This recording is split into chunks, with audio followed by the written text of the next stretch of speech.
ఉమ్మడి ఆంధ్రప్రదేశ్ రాజకీయ చరిత్రలో ముద్రగడ పద్మనాభం ఒక ప్రభంజనం.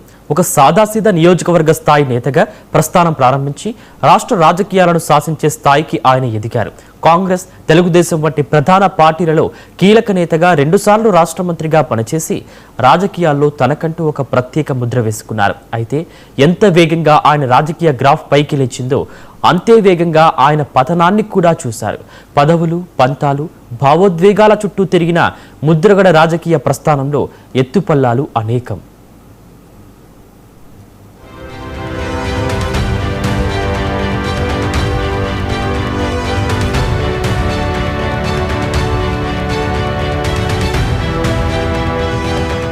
ముద్రగడ పద్మనాభం రాజకీయ ఎదుగుదల చాలా ఆసక్తికరంగా సాగింది. 1977లో ప్రత్తిపాడు శాసనసభ్యుడిగా ఉన్న ఆయన తండ్రి వీర రాఘవరావు హఠాన్మరణం చెందడంతో 1978లో జనతా పార్టీ తరఫున రాజకీయ అరంగేట్రం చేశారు. తొలి ఎన్నికల్లోనే ప్రత్తిపాడు నుండి ఘన విజయం సాధించి అసెంబ్లీలో అడుగుపెట్టారు. ఆ తరువాత ఎన్టీఆర్ స్థాపించిన తెలుగుదేశం పార్టీలో చేరి 1983, 1985 ఎన్నికల్లో వరుస విజయాలు సాధించారు. ఎన్టీఆర్ కేబినెట్లో మంత్రిగా పనిచేస్తూనే తన సామాజిక వర్గంతో పాటు దళిత బీసీ వర్గాల అండతో ఉమ్మడి తూర్పుగోదావరి జిల్లాలోనే కాకుండా కోస్తా ఆంధ్ర రాజకీయాలలోనే చక్రం తిప్పే స్థాయికి ఎదిగారు. ముద్రగడ రాజకీయాలలో ఎంత పవర్ఫుల్ నేతగా ఎదిగారో అంతే మొండి పట్టుదల గల నాయకుడిగా పేరు తెచ్చుకున్నారు. ఎన్టీఆర్ ప్రభుత్వంలో విధానపరమైన విభేదాలు రావడంతో మంత్రి పదవిని సైతం లెక్క చేయకుండా తృణప్రాయంగా వదిలేశారు. రాజకీయాలలో ఆత్మగౌరవానికి, మాటకు ఆయన ప్రాధాన్యతనిచ్చారు. 1988లో ఉత్తరకంచి పోలీస్ స్టేషన్ ముందు ఆయన చేసిన ఆమరణ దీక్ష, అలాగే 1994లో కాపు రిజర్వేషన్ల కోసం ఆయన చేసిన పోరాటానికి అప్పటి ఎన్టీఆర్, కోట్ల విజయభాస్కర్ రెడ్డి ప్రభుత్వాలు దిగివచ్చాయి.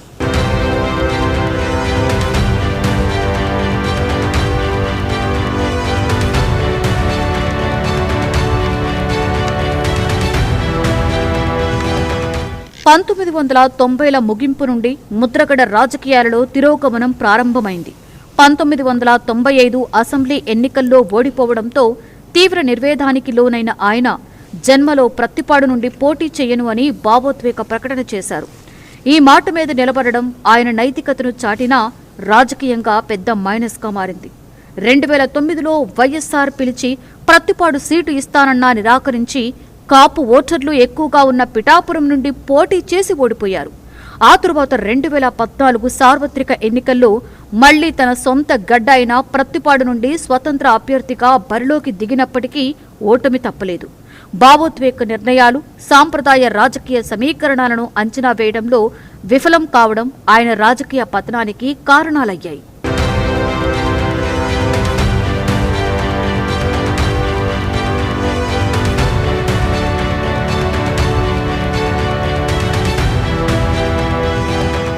రెండు 2016 నాటి తుని ఐక్య గర్జన ద్వారా ముద్రగడ సామాజికంగా మళ్లీ లైమ్ లైట్లోకి వచ్చినప్పటికీ అది తీవ్ర వివాదాలకు, ప్రభుత్వ అణచివేతలకు దారితీసింది. ఆ తర్వాత సొంత సామాజిక వర్గంలోనే కొందరు రాజకీయ ప్రయోజనాల కోసం తనని ఒంటరి చేశారు అనే ఆవేదనతో ఆయన ఉద్యమానికి స్వస్తి పలికారు.